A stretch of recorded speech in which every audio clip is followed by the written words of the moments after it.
오늘 우리 교회에 참 특별한 날입니다. 바로 세례식이 있죠.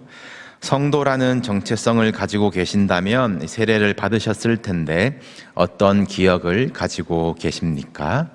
어떤 분들은 아기 때 유아 세례를 받아 기억이 안 나실 수도 있고, 또 혹시 성경의 장면대로 물에 완전히 잠기는 침례를 받으신 분이 있으실지 모르겠습니다.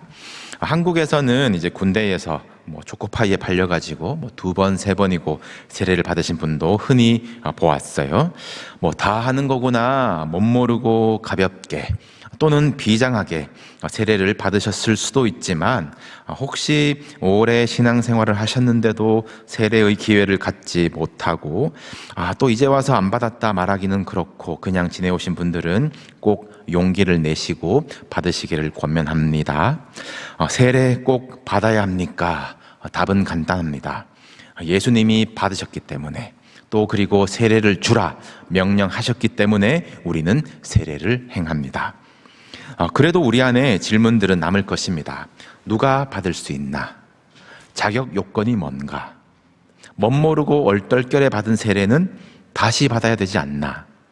나는 세례만 안 받았지 열심히 신앙생활 하는 데는 문제가 없는데 뭐가 문제인가?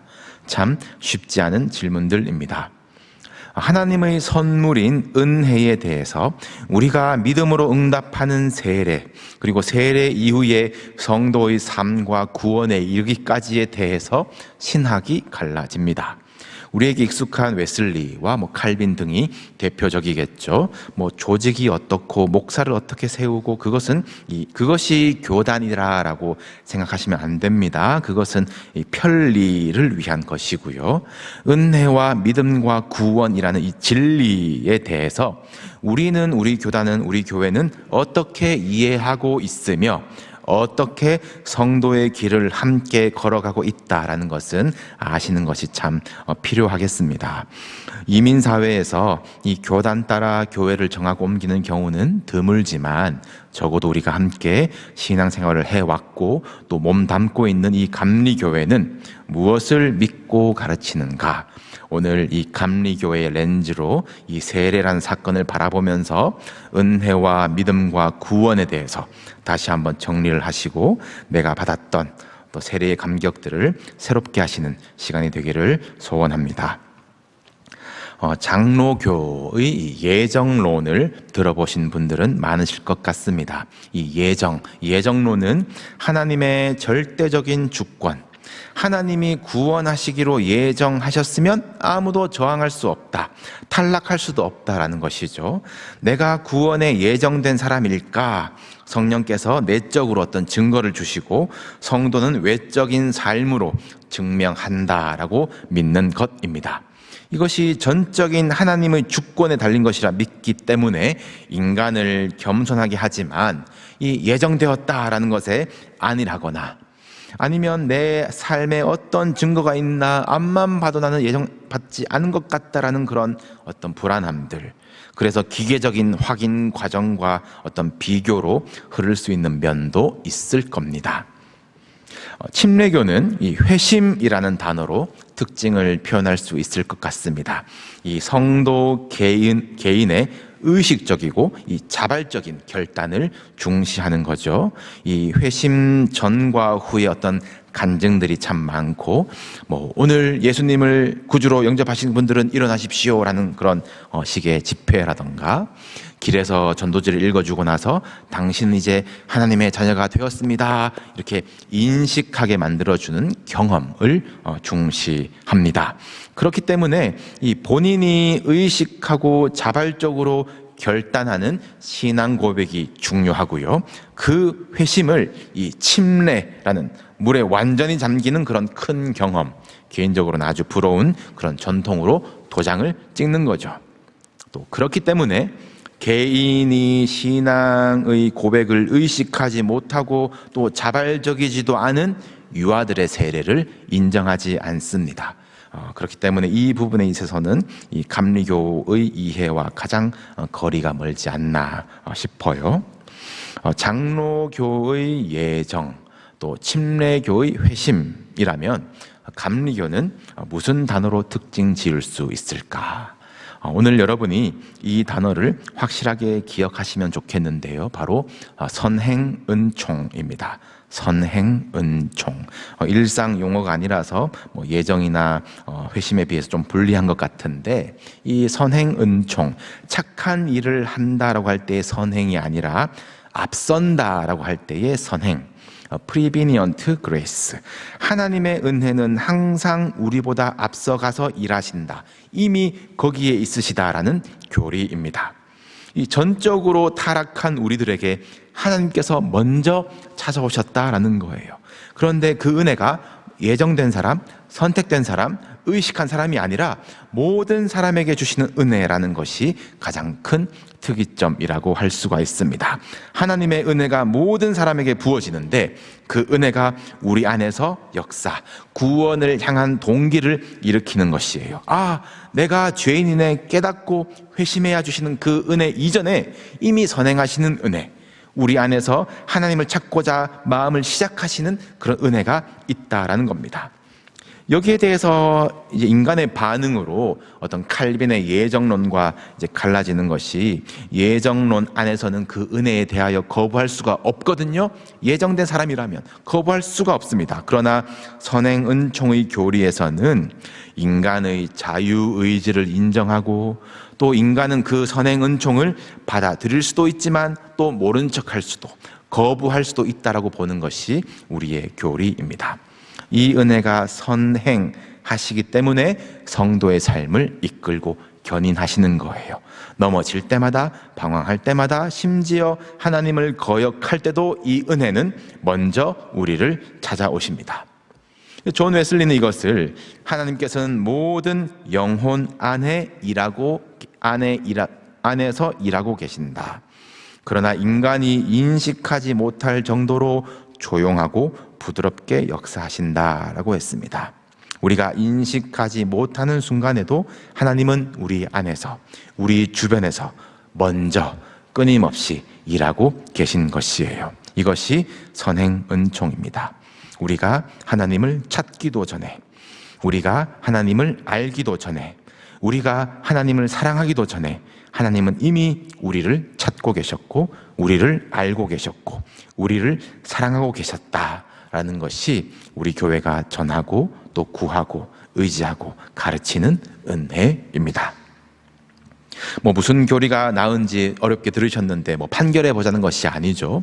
여러분들이 배워 오셨고 성장해 온 여러 교단, 교회 전통들의 유익들, 그것도 놓치지 마시고, 내가 무엇을 믿는지, 무엇을 쫓는지 이해를 추구하는 이 건강한 신앙이 바탕되시기를 바랍니다. 참고로 이런 이성을 강조하는 것이, 이성은 하나님의 선물이다, 은혜의 방편이다 라고 강조하는 것이 또 감리교의 특징이기도 합니다.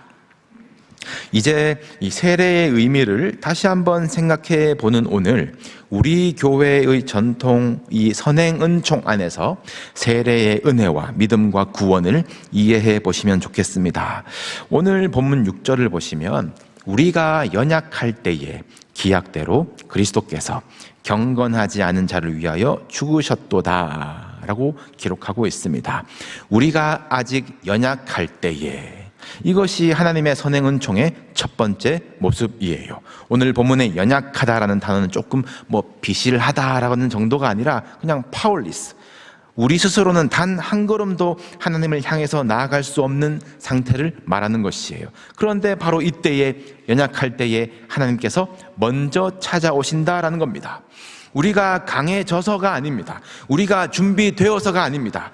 오히려 우리가 가장 무력하고 속절없을 때에 하나님께서 먼저 손을 내미시는 것이에요. 이것이 바로 세례의 첫 번째 의미입니다. 세례라는 것은 우리가 이제 준비되었습니다, 이제 알겠습니다, 이제 제가 자격을 채웠습니다 선언하는 것이 아니에요.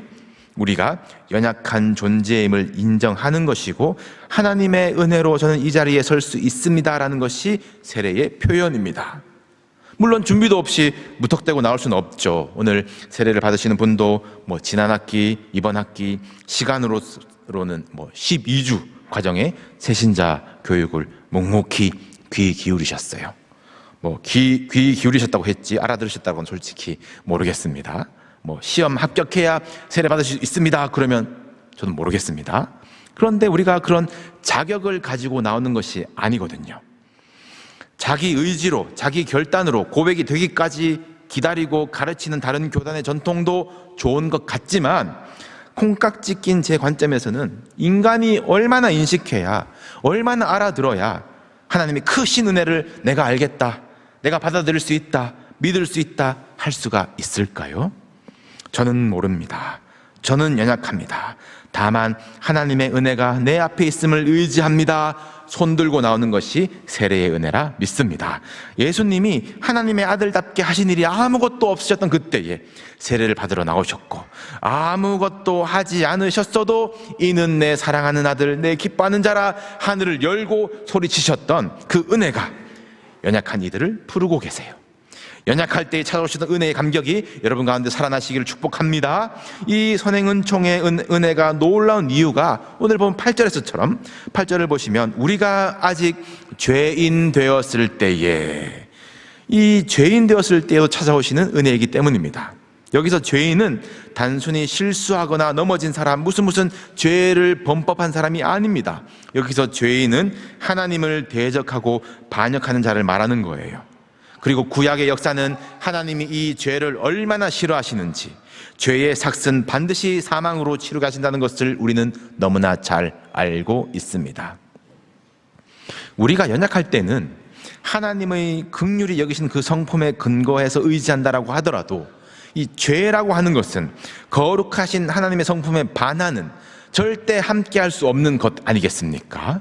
그러나 하나님은 우리를 너무나 사랑하셔서 우리가 아직 죄인 되었을 때에 죄인을 위하여 독생자 아들을 내어주신 은혜를 먼저 베푸셨습니다. 이것이 세례의 두 번째 의미입니다. 세례라고 하는 것은 단순한 물의 의식이 아니에요.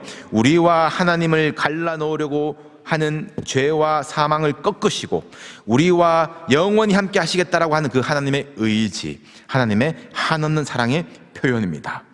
우리가 죄인 되었을 때에 그리스도께서 우리를 위하여 죽으심으로 하나님은 자신의 사랑을 확증하셨다라고 했어요. 그리고 부활하심으로 죄와 사망의 영원한 패배를 선포하셨습니다. 그 표시가 세례입니다. 죽고 살아나는 것입니다. 그래서 바울은 오늘 본문 직후에 옛 사람이 죽는 세례는 우리가 다시는 죄에게 종노릇하지 아니하려 함이라라고 한 것이에요. 우리를 끈질기게 얽매는 이 죄의 사슬 같을지라도 하나님의 은혜는 항상 거기에 있습니다. 죄가 더한 곳에 은혜가 더욱 넘친다라고 했습니다. 그 은혜는 아들을 우리 죄의 대가로 내어주셔서 우리의 죄를 완전히 씻으시겠다는 하나님의 사랑이에요. 이것이 항상 우리 앞에 있는 선행은총임을 기억하시길 바랍니다. 연약할 때에, 죄인 되었을 때에, 이제는 심지어 원수 되었을 때에도 하나님의 은혜는 우리를 향하고 있었다라는 것을 선언하고 있죠. 10절을 다시 읽겠습니다. 곧 우리가 원수 되었을 때에 그의 아들의 죽으심으로 말미암아 하나님과 화목하게 되었은즉 화목하게 된 자로서는 더욱 그의 살아나심으로 말미암아 구원을 받을 것이니라. 우리는 하나님과 단순한 그냥 먼 관계, 그냥 무관심한 이방인 관계 정도가 아니었습니다. 우리는 죄의 지배를 받으면서 하나님의 형상으로 지음받은 우리를 스스로 훼손하고 하나님을 적극적으로 대적하는 원수였어요.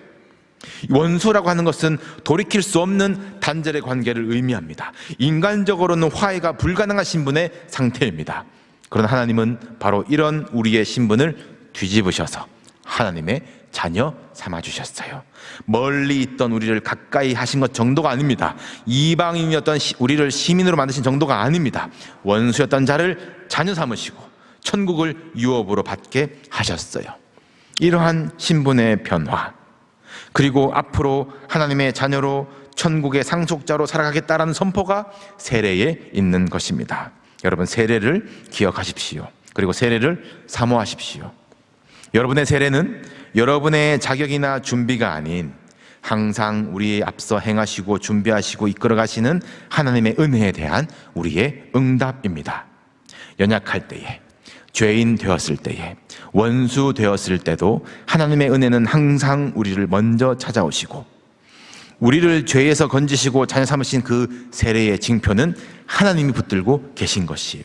이 언약에 대해서 우리는 혹시 손을 놓칠지라도 하나님이 끝까지 붙들고 약속을 지키시기 때문에 한 번 세례로도 족하다라고 믿는 것입니다. 여러분, 적어도 우리 이 안에서는 세례의 자격은 연약합니다 라고 인정하는 것이에요. 세례의 표시는 죄의 문제가 해결되었다라는 표시입니다. 세례의 약속은 하나님의 자녀가 되었다라는 것이에요. 연약한 자를 일으키시는 은혜, 죄인을 끝까지 사랑하시는 은혜, 원수를 자녀 삼으시는 은혜, 이 은혜에 우리는 응답하며 살아가야 합니다. 연약한 자를 돌보는 교회, 죄인을 품는 공동체, 화목하게 하는 직분을 감당하는 성도, 우리 이 세례식을 통해서 우리는 다시 한번 하나님의 선행 은총을 기억합시다. 우리가 연약할 때에, 죄인 되었을 때에, 원수 되었을 때에, 그때 하나님은 우리를 찾아오셨습니다. 그때 예수님은 우리를 위해 죽으셨습니다. 그때 성령님은 우리를 새롭게 하셨습니다. 이 은혜가 우리 교회에 참 수년 만에 처음으로 스스로 연약한 걸음을 가지고 나와 내가 죄인이었고 원수였음을 고백하는 이 세례식 가운데 우리 풍성이 부어지기를 주님의 이름으로 소망합니다. 이 감격이 우리 모두의 삶 가운데 새롭게 살아나기를 주님의 이름으로 축복합니다.